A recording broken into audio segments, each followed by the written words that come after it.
আজকে আমরা আলোচনা করব বিভূতিভূষণ বন্দ্যোপাধ্যায়ের লেখা উপন্যাস পথের পাঁচালী এর বল্লালি বোলাই পর্বের প্রথম দুটি পরিচ্ছেদ এর সমস্ত গুরুত্বপূর্ণ লাইন প্রশ্নোত্তরের মাধ্যমে। তাহলে চলো শুরু করি। কোন গ্রামের কোন প্রান্তে হরিহর রায়ের ক্ষুদ্র বাড়ির কোঠা? উত্তর হবে নিশ্চিন্দিপুর গ্রামের একেবারে উত্তর প্রান্তে। হরিহর কি কি থেকে সংসার চালিয়ে আসছিল? উত্তর হবে পৈতৃক আমলের সামান্য জমিজমা ও দু চার ঘর শিষ্য সেবকের বার্ষিকী প্রণামের বন্দোবস্ত হতে। পূর্ব দিন কি ছিল? উত্তর হবে একাদশী। হরিহরের কোন সম্পর্কের দিদি ইন্দির ঠাকুরুন? দুঃসম্পর্কের। ইন্দির ঠাকুরুন কি জলখাবার খাচ্ছিল? উত্তর হবে চাল ভাজার গুঁড়ো। হরিহরের মেয়েটির বয়স কত বছর? উত্তর হবে 6 বছর। ইন্দির ঠাকুরুন কোন সম্পর্কের কি রকমের বোন হরিহরের? উত্তর হবে মামাবাড়ির সম্পর্কে। হরিহর রায়ের পূর্বপুরুষের আদি বাড়ি কোথায় ছিল? উত্তর হবে পাশের গ্রামে যশোরা বিষ্ণুপুরে। হরিহরের পিতার নাম কি?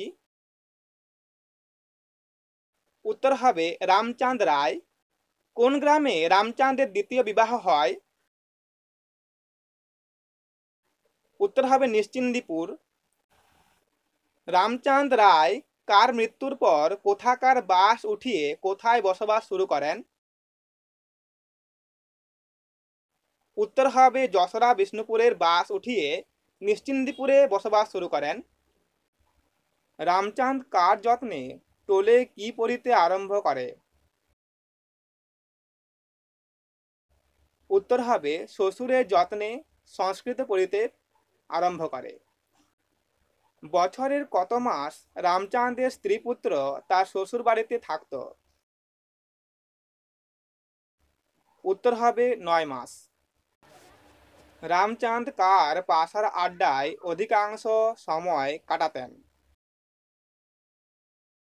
উত্তর হবে পতিরাম মুখুজ্জের। রামচাঁদের শ্বশুরের নাম কি? উত্তর হবে ব্রজ চক্রবর্তী। রামচাঁদের জ্ঞাতি ভ্রাতার পুত্রের নাম কি ও সে কিসে চাকরি করতেন? উত্তর হবে নীলমণি রায় কমিশারিয়েটে চাকরি করতেন। কোন দেশীয় এক নামজাদা কুলীনের সঙ্গে ইন্দির ঠাকুরুনের বিবাহ হয়েছিল? উত্তর হবে পূর্বদেশীয়। চক্রবর্তীদের ফাঁকা মাঠে কে নতুন কলমের গাছ বসিয়েছিলেন? উত্তর হবে সীতানাথ মুখুজ্জে। কারা কারা মরিয়া হাজিয়া গেল বলা হয়েছে? গোলক চক্রবর্তী ও ব্রজ চক্রবর্তী। গ্রামের নীলকুঠির কত কি সাহেব ও কাকে কোথায় ভাসিয়ে নিয়ে গেল বলা হয়েছে? উত্তর হবে জনসন টমসন সাহেব ও মজুমদারকে। ইন্দির ঠাকুরুন কত সালে সে ছিপছিপে চেহারার হাস্যমুখী তরুণী নয়? উত্তর হবে 1240 সালের। ইন্দির ঠাকুরুন এখন কত বছরের বৃদ্ধা? 75 বছরের। ব্রজ চক্রবর্তীর ভিটাতে কোন দিন গ্রাম শুদ্ধ লোক সেখানে পাত পাড়ত? উত্তর হবে কোজাগরী লক্ষ্মী পূর্ণিমার দিন। কোথায় পাশার আড্ডা বসত? উত্তর হবে চণ্ডী মণ্ডপে। পৌষ পার্বণের দিন ঢেকিসালে কত মন চাল কোটা হতো? উত্তর হবে 1 মণ। রায়বাড়ির কোন বউ লোকজন সঙ্গে করে চাল কুটতে আসতেন? উত্তর হবে মেজ বউ। হরিহর কাদের গাছের ডাসা তেঁতুল খেতে গিয়ে পড়ে হাত ভেঙে কত মাস শয্যাগত ছিল? উত্তর হবে মুখুজ্জেদের তেঁতুল গাছে 2-3 মাস শয্যাগত ছিল। হরিহর তার পিতার মৃত্যুর পর কত বৎসরের নববিবাহিতা পত্নীকে বাপের বাড়ি রেখে দেশ ছাড়া হয়ে যায়? উত্তর হবে 10 বছর। কত বছর হরিহরের প্রায় কোনো খোঁজ খবর ছিল না? উত্তর হবে 8-10 বছর। কখনো কখনো কত টাকা বুড়ির নামে মনি অর্ডার করে পাঠাতো? উত্তর হবে 2-5 টাকা। অনেক দিন পর হরিহর আজ কত বৎসর এসে ঘর সংসার পেতেছে? উত্তর হবে 6-7 বছর। হরিহরের মেয়েটি কত বছরের হতে চলল? উত্তর হবে প্রায় 6 বৎসরের। ইন্দির ঠাকুরুনের নিজের মেয়ের নাম কি ছিল? উত্তর হবে বিশ্বেশ্বরী। বিশ্বেশ্বরীর মৃত্যু যত বছর পার হয়ে গেছে? উত্তর হবে 40 বছর। বুড়ি অর্থাৎ ইন্দির ঠাকুরুন ছেঁড়া কাপড় বাঁধা পুটুলিটা খুলে কোন মাসে রৌদ্রে দেয়? উত্তর হবে ভাদ্র মাসে। গ্রামের একঘর গৃহস্থ বাড়িতে কত বছর আগে ডাকাতি হয়েছিল? উত্তর হবে 50 বছর আগে। এবার দ্বিতীয় পরিচ্ছেদের সমস্ত গুরুত্বপূর্ণ লাইনগুলো আমরা প্রশ্নোত্তরের মাধ্যমে জেনে নেব। তাহলে চলো দেখে নিই। হরিহর রায়ের আদি বাসস্থান কোথায় ছিল এবং কারা নিষ্কর ভূমিদান করেছিলেন? উত্তর হবে যশোরা বিষ্ণুপুরে চৌধুরীরা নিষ্কর ভূমিদান করেছিলেন। বিষ্ণুরাম রায় ছিলেন হরিহরের পূর্বপুরুষ। শুদ্ধ অশুদ্ধ নির্ণয় করো। ডাকাতের দল প্রায় কোন কোন শ্রেণীর লোক ছিল? উত্তর হবে গোয়ালা, বাগদি ও বাউরি শ্রেণীর। বিষ্ণুরাম রায়ের পুত্রের নাম কি? উত্তর হবে বীরু রায়। নিশ্চিন্দিপুর গ্রামের উত্তরে যে কাঁচা সড়ক ওদিকে কোথা হতে এসে কোথা হয়ে কোথা চলে গেছে? উত্তর হবে চুয়াডাঙ্গা হতে নবাবগঞ্জ হয়ে টাকি চলে গেছে। ওই সড়কের ধারে দিগন্ত বিস্তৃত বিশাল কিসের মাঠের মধ্যে কি পুকুর নামক সেকালকার এক বড় পুকুরের ধারে ঠেঙ্গারেদের আড্ডা ছিল? উত্তর হবে সোনাডাঙ্গার মাঠ।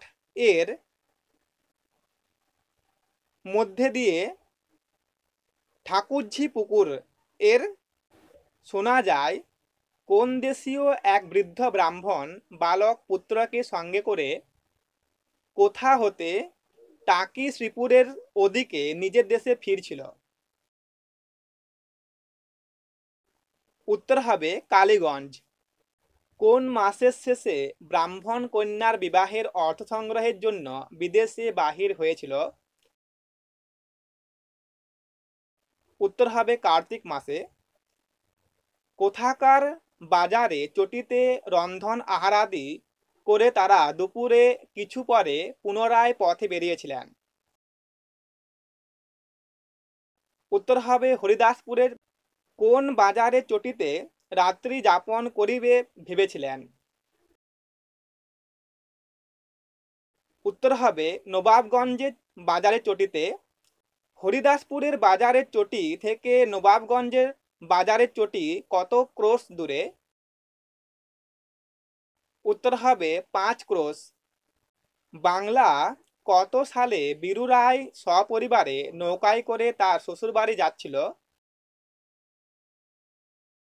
উত্তর হবে 1238 সাল।